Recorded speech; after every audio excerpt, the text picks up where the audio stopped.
Let me ask you something. When was the last time you looked at your life and felt, this is exactly where I'm meant to be? For most people, that moment never comes, not because they can't have it, but because they've settled. They've built a life that's comfortable enough to survive in, but not powerful enough to be proud of. You know what's scary?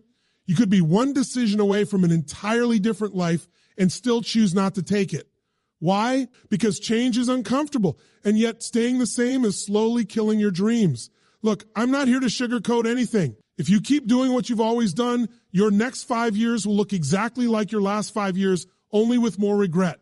But if you're ready, if you've had enough of the excuses, enough of the waiting, enough of watching life pass you by, then what you're about to hear will not just motivate you, it will ignite you.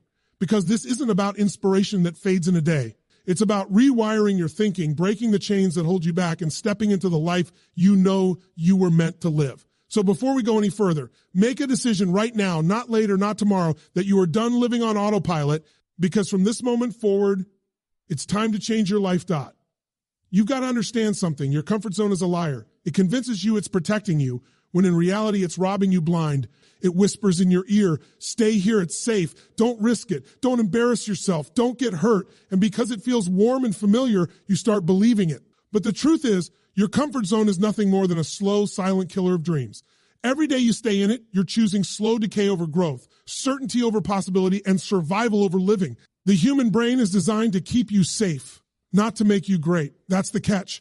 Safe and great don't live in the same neighborhood. Every breakthrough you've ever admired in someone else, the business they built, the body they transformed, the relationships they repaired, it didn't happen because they stayed where it felt cozy. It happened because they made a decision to walk straight into discomfort and uncertainty, and they refused to negotiate with that little voice in their head that said, take it easy. We think we have time. We think we can just wait for the right moment when the fear goes away and we magically feel ready. But let me be blunt. Ready is a myth. If you're waiting to feel ready, you'll be waiting for the rest of your life. The right moment isn't coming. The fear won't vanish before you act. It leaves because you act. That's how this works. You can't train courage sitting on the sidelines. You build it in the middle of the field when you're sweaty, scared, and maybe even a little lost. You build it by saying yes before you've figured it all out. You build it by doing the thing that makes your stomach turn, the thing that makes your palms sweat. And the more you do it, the more you realize fear isn't your enemy, it's your compass. It's pointing you exactly where you need to go. The problem is, most people treat fear as a stop sign instead of a green light. They hit a moment of discomfort and think, oh, I guess this means I shouldn't. No, that's the exact moment you must push harder, because that's where the growth lives. Your future self is on the other side of that discomfort waiting for you, but they can't reach you if you keep building walls out of excuses. Think about it. Every time you've leveled up in life, it came from doing something you didn't want to do at first, asking that person out even though your heart was pounding, applying for that job even though you thought you weren't qualified, speaking up when your voice shook. Those moments define you far more than the easy ones. And here's the real danger. Comfort doesn't just hold you back today. It trains you to accept less tomorrow. It builds a habit in your nervous system. Every time you choose comfort over courage, you wire yourself to shrink. And that's not just about missing opportunities. It's about losing the muscle of self-belief. You stop trusting yourself to follow through. You stop believing you're the kind of person who can handle more. And once you stop believing in yourself, life starts deciding for you. There's a point in life where you've got to rip the steering wheel back out of the hands of fear. You've got to stop making excuses sound intelligent, because excuses will dress themselves up in the smartest language.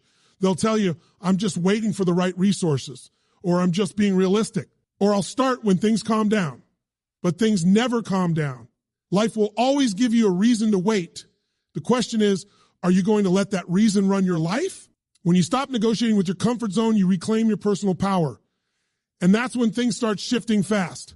You stop asking, what's the least I can do to get by? And you start asking, what's the most I can do to grow? You stop tolerating toxic people, bad habits, and low standards. Not because someone else tells you to, but because your identity won't allow it anymore.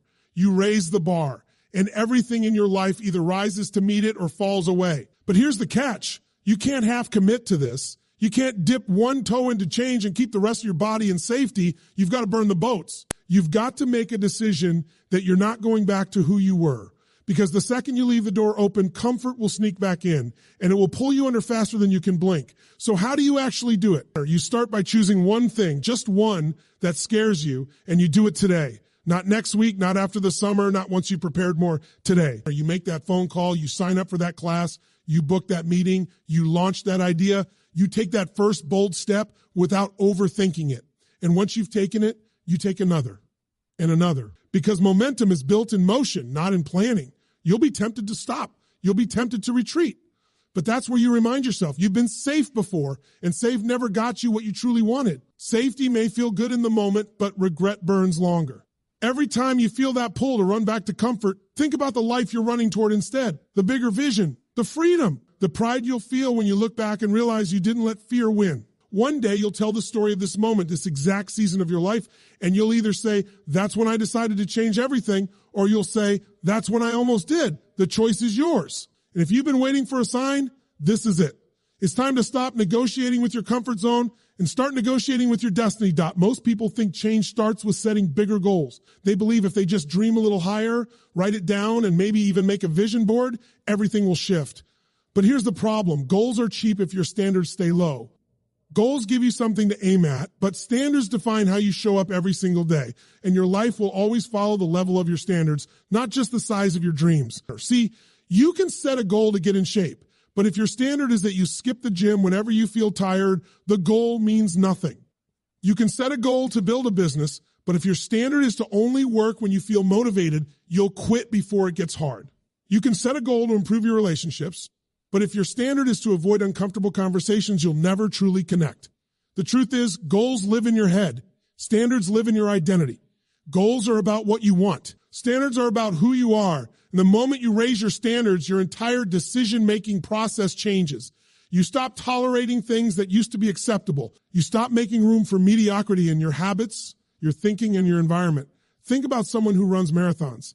It's not that they're born loving 26 miles of pain. It's that they've decided quitting is not an option for them. That's their standard. A professional athlete doesn't show up to practice because they feel like it.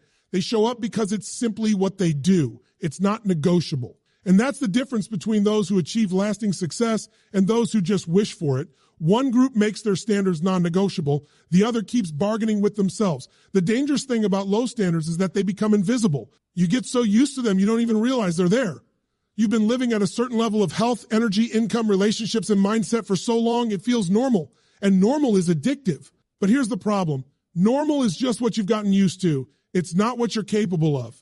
If you want to change your life, you've got to shatter that normal. You've got to draw a line in the sand and say, from now on, this is the bare minimum I accept for myself.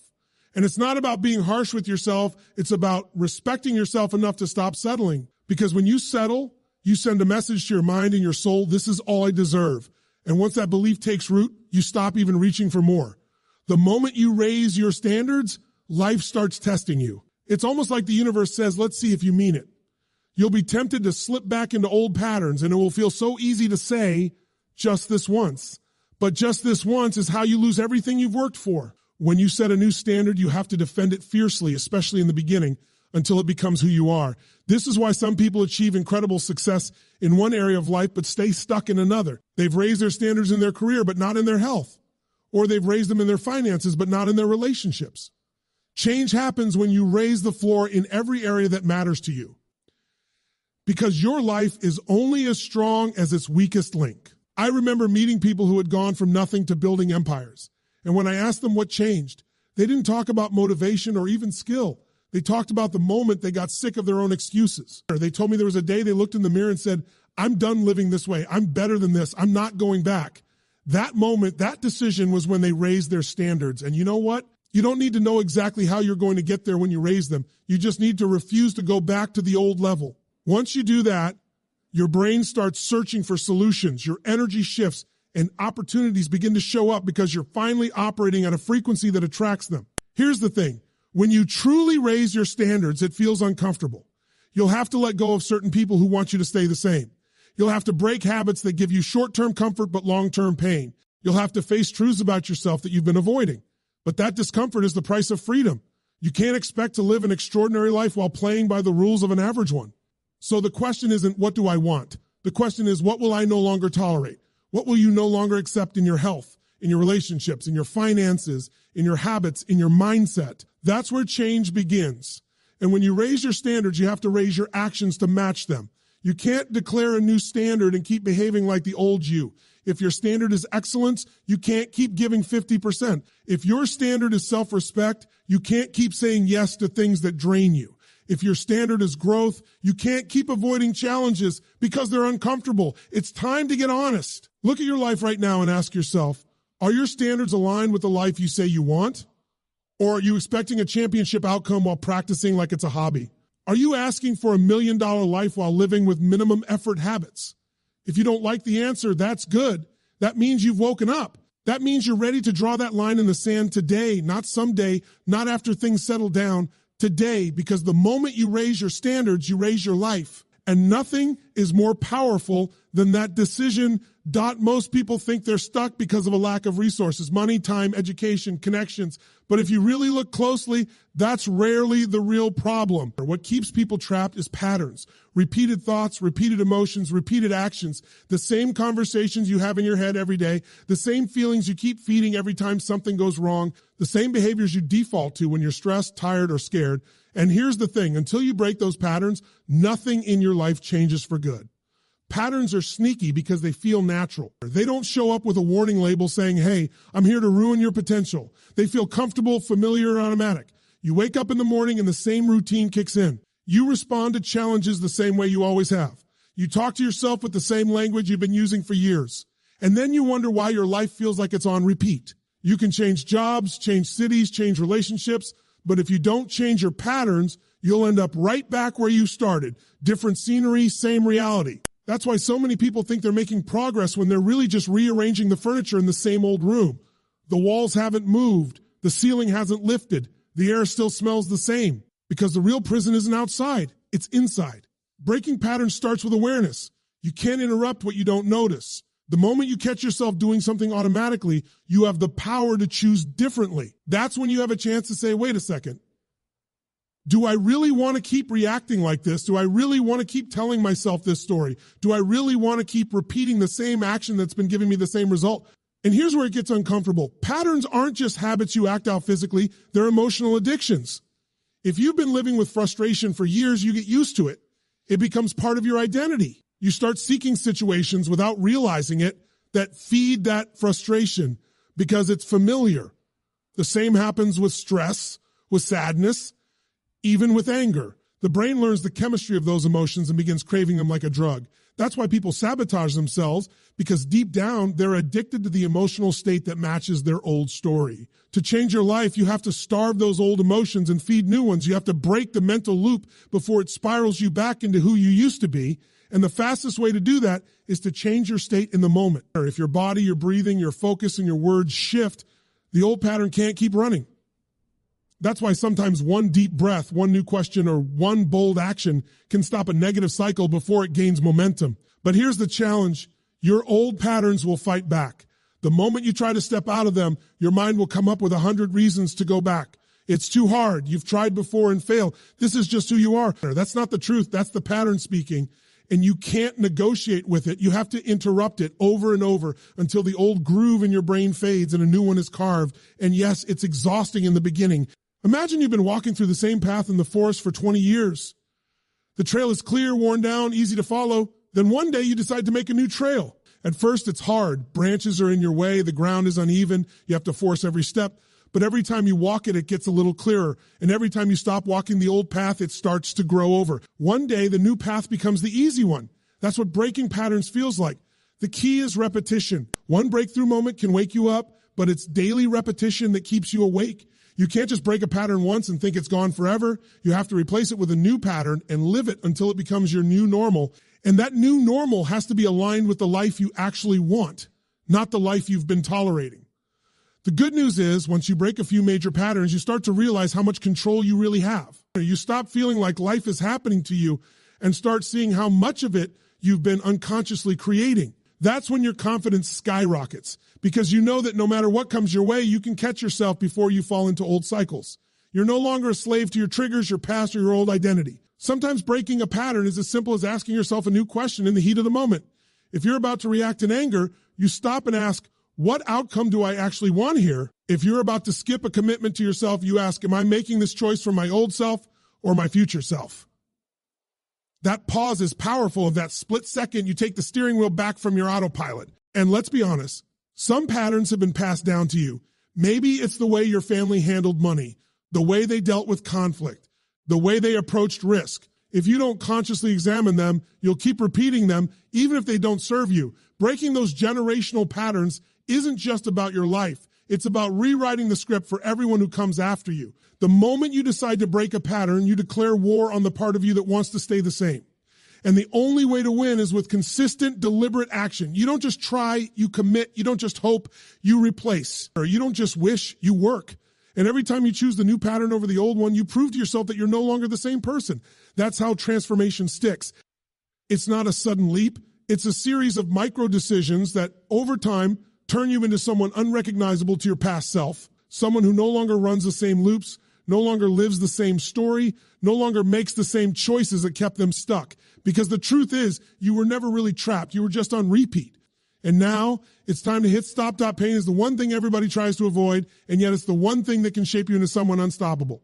Most people treat pain like it's the enemy, something to run from, something to numb or hide. But pain is one of the greatest teachers you'll ever have if you stop running from it and start listening to it. The truth is, pain isn't here to destroy you. It's here to reveal you. It's here to strip away the illusions, the comfort, the lies you've been telling yourself, and force you to face what's real. Think about it. Almost every breakthrough you've ever had in life probably came after a moment of pain, a heartbreak that forced you to grow, a failure that made you rethink your approach, a setback that showed you how much strength you really had. Pain has a way of waking you up in a way that comfort never will. Comfort makes you drowsy. It makes you settle. Pain shakes you awake and says, this isn't good enough. You're meant for more. The problem is, most people spend their lives trying to dodge it. They stay in dead-end jobs because chasing their dream might be painful. They stay in toxic relationships because leaving might hurt. They avoid hard conversations because facing the truth might sting.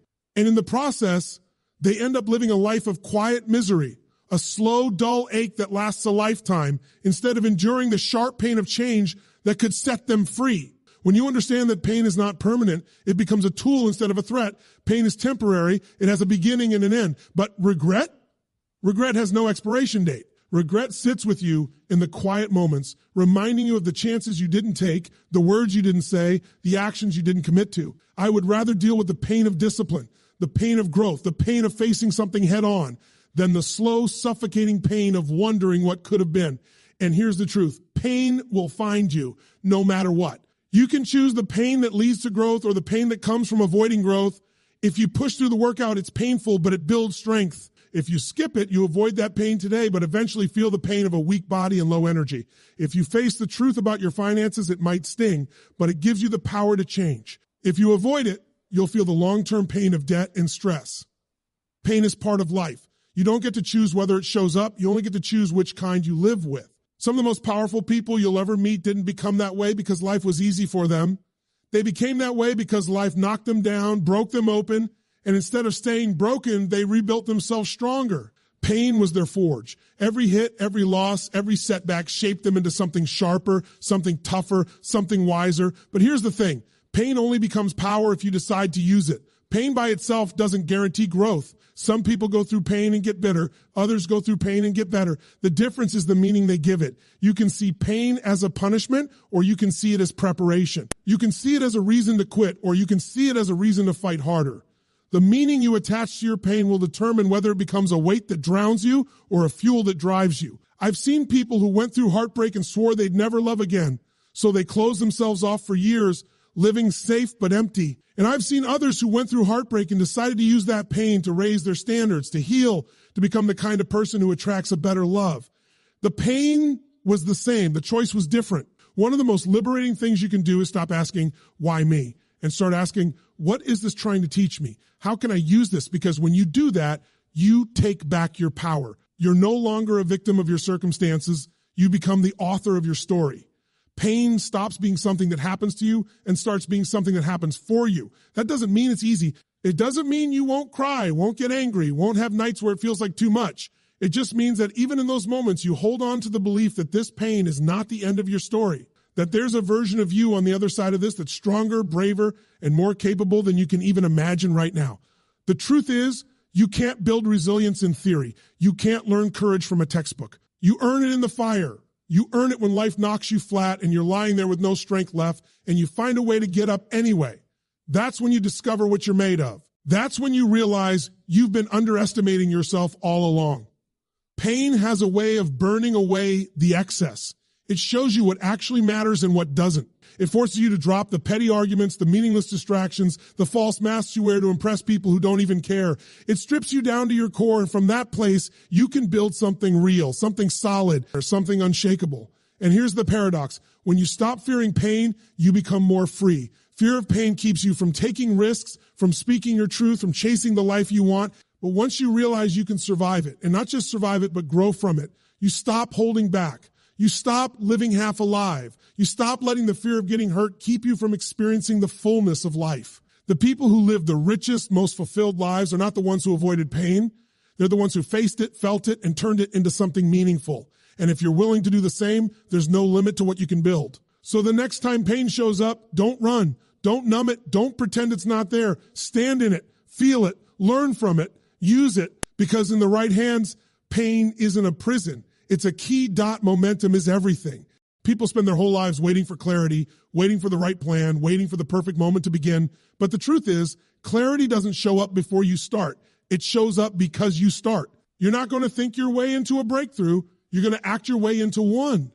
The fastest way to change your life is to take massive, consistent action, even when you don't have all the answers, especially when you don't have all the answers. The problem is most people think they need to have the whole staircase built before they take the first step.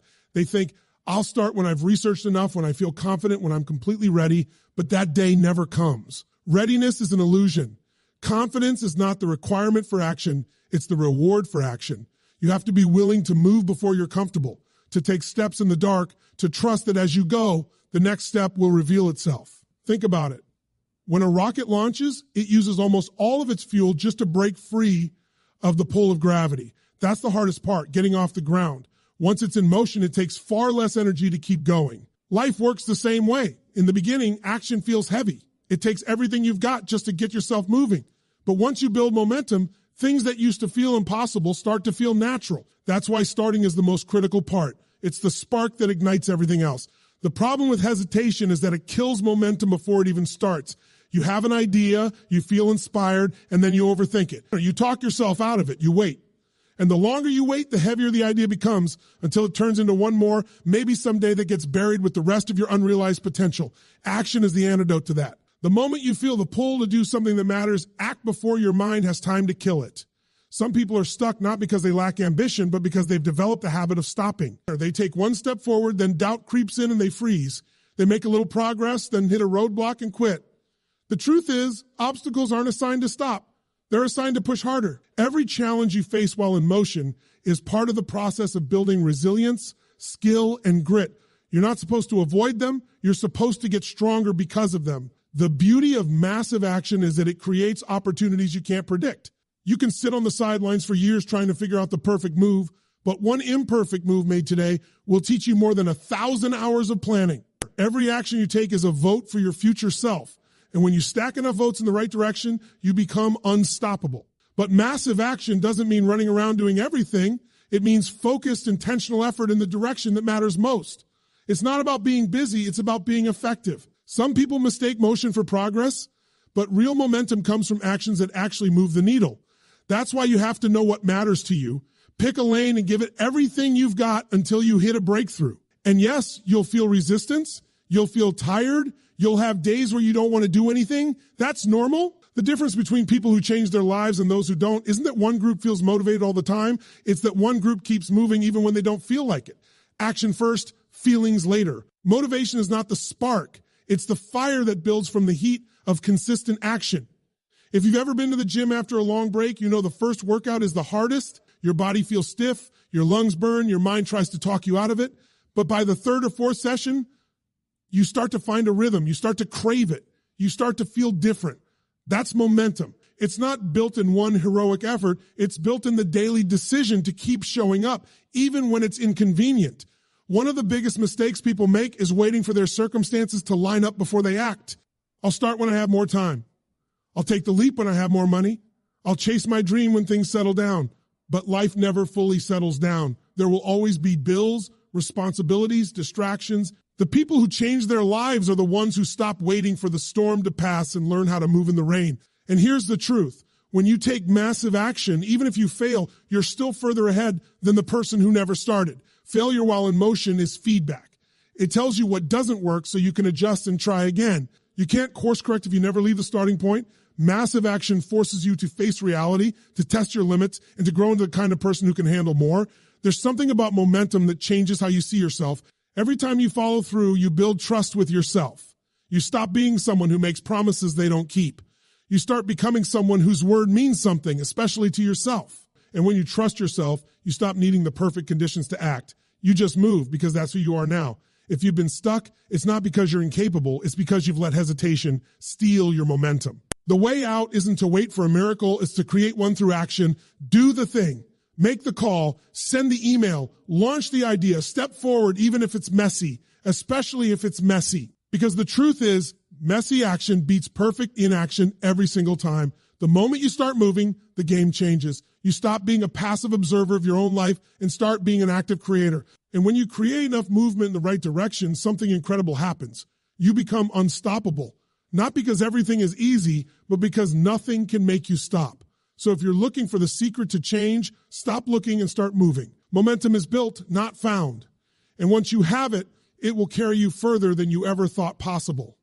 There comes a moment in life when you realize that no matter how much you think about the past, no matter how much you replay the mistakes, the regrets, the what ifs, it's never going to change what happened. You can't drive forward while staring in the rearview mirror. You'll crash. Yet so many people live like that, dragging yesterday's baggage into today, wondering why they feel weighed down. If you're carrying resentment, guilt, shame, or even nostalgia for a time that's gone, you're trying to live your present with a mind stuck in a place that no longer exists. And you wonder why you feel exhausted. Here's the truth. You cannot build the life you want if your hands are full of the life you've already lived. At some point, you have to put it down. Letting go doesn't mean pretending it didn't matter or that it didn't shape you.